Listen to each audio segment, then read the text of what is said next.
বৃন্দাবনে কর্ণব মুনি, একটা মুনি যার নাম ছিল কর্ণব মুনি। আজকে তো একাদশী বাবা, একাদশীর পরনের দিন। তো বৃন্দাবনে কর্ণব মুনি একদিন গিয়েছিলেন মা যশোমতীর গৃহে। মা, গতকালকে আমি একাদশী করেছি, আজকে পারণের দিন, তা তোর গৃহে আমি একটু পারণা করব। ঠিক আছে বাবা, তুমি বসো, আমি সব আয়োজন করে দিচ্ছি। না রে মা, তুই চাল ডাল আমাকে দে, আমি রন্ধন করে নেব। ঠিক আছে, চাল ডাল দিয়েছে। এদিকে গোপাল তখন ছোট, এক পা দুপা করে হাঁটতে শিখেছে বাবা, আধো আধো বলতে শিখেছে। চাল ডাল এনে দিয়েছেন মা যশোমতী, আর কর্ণব মুনি ওই রন্ধন করে, তার আরাধ্য দেবতা ছিল নারায়ণ। আর ভক্তরা কি সেবা করবার আগে আগে ভগবানকে নিবেদন করে না বাবু, আগে ভগবানকে নিবেদন করে নিজেরাই সেবা করে। তার যখন প্রসাদ রন্ধন করা হয়ে গেছে, তার উপরে একটা তুলসীর পাতা দিয়ে নয়ন মুদ্রিত করে ভগবান নারায়ণকে নিবেদন করেছে দয়াময়। গতকালকে আমি একাদশী করেছি, আজকে পারণের দিন, তোমার নামে প্রসাদ নিবেদন করলাম, তুমি প্রসাদই করে দাও প্রভু। নয়ন মুদ্রিত করে যেই ডাকছি, হঠাৎ নয়ন মেলে দেখে বাবা ওই ছোট্ট গোপাল হামাগুড়ি দিয়ে ওই প্রসাদের কাছে এসে ওই প্রসাদ সেবা করছে। কর্ণব মুনি তো জানে না, যশোমতীকে ডাক দিয়েছে, যশোদা, আরে ও যশোদা, শিগগির আয়, এসে দেখি যা তোর গোপাল আমার কি সর্বনাশ করে দিয়েছে। আমার নারায়ণের নিবেদন প্রসাদ তোর গোপাল নষ্ট করে এঠো করে দিয়েছে। দেখ। মা বলছে, দুষ্টু, এ কি করলি তুই? গোপালকে নিয়ে একটা ঘরের ভিতরে বন্দি করে রেখেছে, দেখি এবার তুই কি করিস। তার চাল ডাল আবার নতুন করে দিয়েছেন। কর্ণব মুনি রন্ধন করে আবার ওই তুলসীর পাতা দিয়ে নয়ন মুদ্রিত করে যে ডাকছে, তুলসীর পাতা দিয়ে ডাকলে ভগবানকে থাকতে পারি? যে তুলসীর পাতা নিবেদন করেছে প্রসাদ হয়ে গেল, ভগবানকে কি আর ঘরে বন্দি করে রাখা যাবে? নয়ন মুদ্রিত করে ডাকছে, গোপাল আবারও হামাগুড়ি দিয়ে এসে ওই প্রসাদ সেবা করছে। তাকি দেখে আবারও প্রসাদ এঠো করে দিচ্ছে। ও যশোদা, যশোদা, শিগগির এসে দেখ, তোর গোপাল আবার আমার প্রসাদ এঠো করে দিয়েছে, নষ্ট করে দিল। যশোমতী এখানে না আসে আগে ঘরে গিয়ে দেখে ঘরের দরজা বন্ধই আছে, কিন্তু ভিতরে আমার গোপাল নাই। এসে গোপালকে ধরে বলছে, দুষ্টু, আবার তুই প্রসাদ এঠো করে দিলি। বাবা, কৃপা করে আমার সন্তানকে অভিশাপ দেবেন না, ও তো শিশু, কিছু বোঝে না, আমিও কি বন্দি করে রাখছি, আমি আবার সব নতুন করে আপনাকে দিচ্ছি। গোপালকে দড়ি দিয়ে একটা গাছের সাথে বেঁধে রেখেছে। ভগবানকে কি বাধা যায়? যদি বাঁধতে হয় একমাত্র ভক্তি ডোরে বাঁধা যায়। দড়ি দিয়ে বেঁধে চাল ডাল নতুন করে আবার দিয়েছে। কর্ণব মুনি রন্ধন করে আবারও তুলসীর পাতা দিয়ে যে ডাকছে, গাছের দড়ি গাছেই বাঁধা, সেই দড়ির মাঝখানে গোপাল আর না। গোপাল এসে আবার প্রসাদ সেবা করছে। যশোমতী এসে দেখে আবারও প্রসাদ এঠো করে দিয়েছে।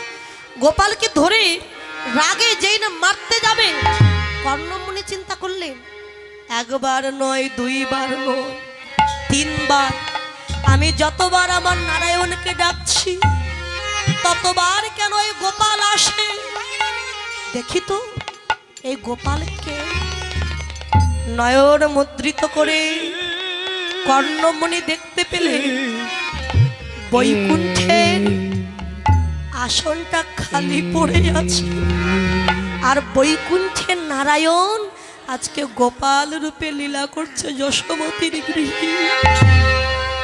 কর্ণব মুনি ছুটে গিয়ে গোপালের চরণ দুখানা হৃদয়ে জড়িয়ে ধরেছে। প্রভু, কি সৌভাগ্য আমার, কোটি জন্ম সাধনা করে ওই চরণ কেউ পাই না, আর আজকে আমি তোমার নামে নিবেদন করলাম প্রসাদ, তুমি এসে সেবা করছো, কিন্তু আমি তোমায় চিনতে পারিনি। আমি কত পাপী, যে তোমায় আমি সেবায় বাধা দিয়েছি। ওগো দয়াময়, আমি মহাপাপী অপরাধী।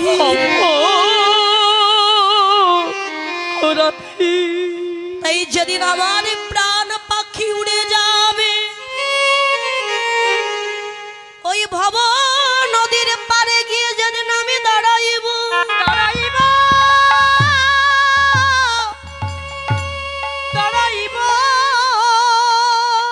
সেদিন তুমি নিজ গুণে কান্ডারি হয়ে তোমার চরণ তরিতে করি প্রভু সেদিন আমায় ভব নদী পার করে করে দিও। ওগো প্রভু গো,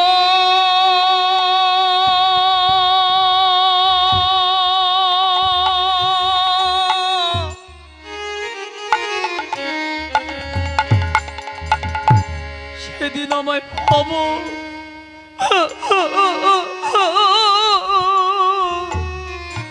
নদী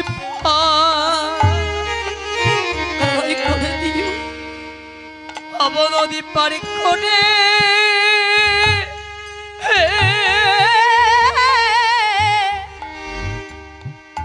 আমায় করে দিও। আমি কাঙাল বলে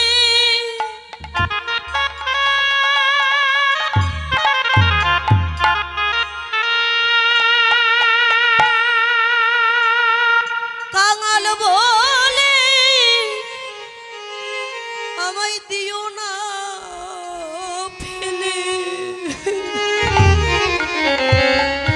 প্রভু আমায় ভব নদী পার করে আমায় করে দিও। আমি কাঙাল বলে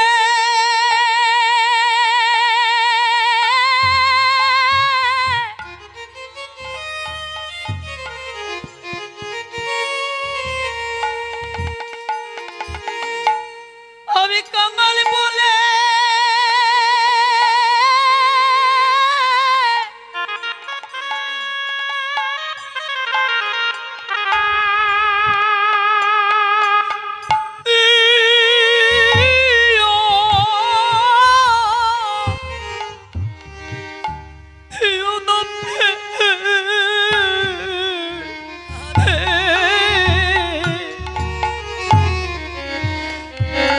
আমায় ভব ভব নদী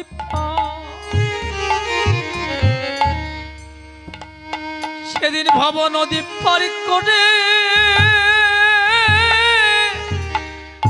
করে দিও।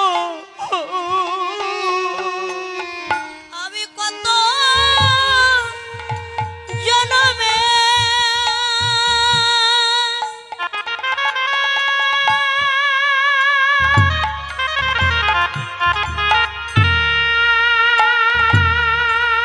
ওরে কত জনমে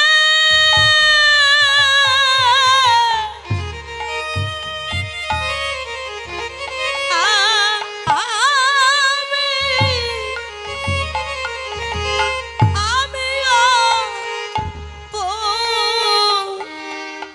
অপরাধী।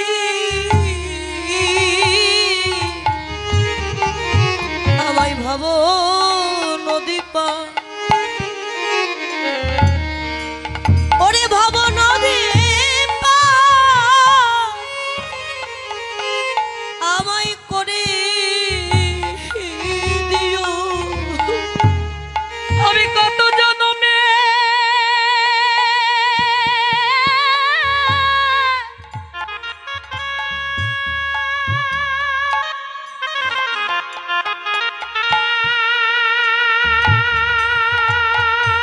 আমি কত জনমে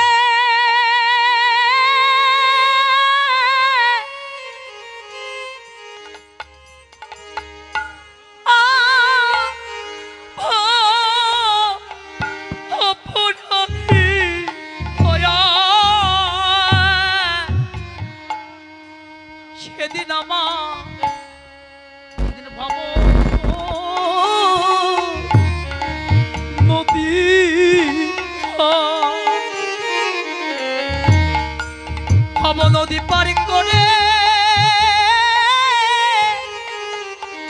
আমায় করে দিও তোমার চরণ ছাড়া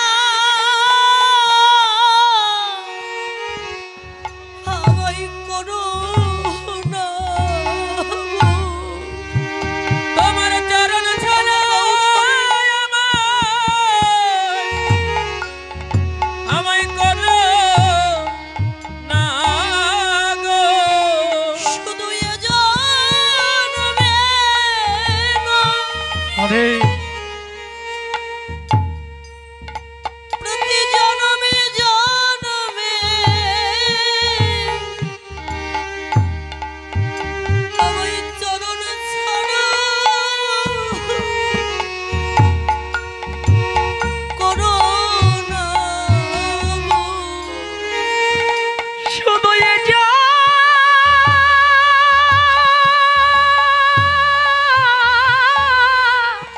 জন্মে নয়,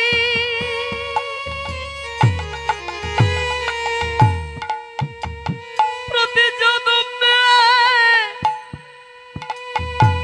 জন্মে যেন ওই চরণে মতি থাকে, যেন চরণ ছাড়া কোনো না গো। তোমার দাসের দাস এই অনুদাসে ওই চরণে আমার মতি থাকে। তোমার দাসের দাস অনুদাস চরণ ছাড়া কোনো না গো। ওই চরণে মতি থাকে। শুধু এ জানবে নয়, জানবে জানবে চরণ ছাড়া কোনো না রে। জানবে নয়, জানবে জানবে চরণ ছাড়া করো না রে। এ জানবে তাই নয়, ওর হরি হরি বল। জানবে জানবে চরণ ছাড়া করো না রে। চরণ চরণে আমার মতি থাকে, চরণ ছাড়া করো না রে। শুধু এ জানবে